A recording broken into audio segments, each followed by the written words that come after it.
मग आता रावण मेला, राक्षस मेले, आणि मग ती सुरूपनखा होती ना, ती सुरूपनखा काय मेलेली नव्हती, तिचं नाक कापलं होतं.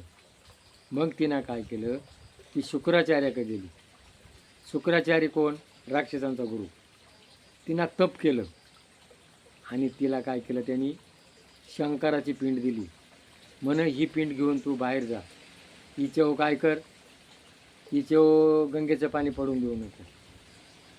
आणि मग तिनं मक्का मदिनेला गेली, तिथं ती पिंड स्थापन केली आणि तिथं तिनं विवाह केला. तिचं नाक कापेले, ते बुरखा घेतात, म्हणून तिच्या पोटी जे जन्माला आले ते कोण? मुसलमान. आणि मग जो द्वेष भावना होती, नाक कापलं होतं, त्या सुडाचा मोबदला घेण्याकरता तिनं तिथं ते स्थापन केलं. आणि आजही पाकिस्तान आणि हिंदू मुस्लिमचा वाद हा तेव्हापासून चालू आहे. हा सुडाचा बदला.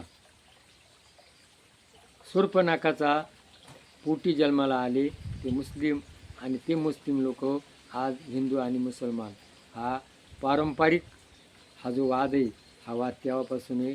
आणि आजही ते सोडाचा मोबदला घेऊन राहिले. आणि मग त्या